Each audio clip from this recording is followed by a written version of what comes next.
Hi friends, one more short video. ఇది నేను phone చూస్తూ ఉంటే నాకు ఇది కనిపించిందండి. పిజ్జా ఇట్లా బ్రెడ్తో కూడా చేసుకోవచ్చు అనేసి.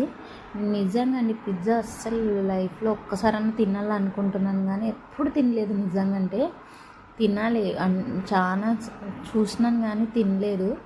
తినాలి, ఎప్పుడైనా ఖచ్చితంగా తినాలి. అందుకనే ఇక్కడ నేను వీడియోలు చూస్తుంటే నాకు కనిపించింది, ఓహో ఇలా కూడా చేసుకోవచ్చు అని నేను చూసి చేస్తున్నాను.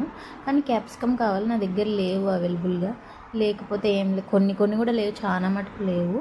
కానీ లేకపోతే ఇట్లా ట్రై చేద్దామనేసి ట్రై చేసినాను. నిజంగా అంటే చాలా బాగా వచ్చింది. కానీ చూపిద్దామనే లోపు కరెంటు పోయింది కాబట్టి నేను ఇంకా అలాగే వీడియో తీశాను. కొంచెం కలర్ ఎట్లా అనిపించింది, కానీ నిజంగా బాగుంది. నేను ఫస్ట్ ఎట్లా ఉంటుందో ఏమో అనుకొని తిన్నాను, కానీ పర్లేదు, బాగానే ఉందండి. అంత బ్యాడ్గా ఏం లేదు. సూపర్ అంటే super. Please like and subscribe.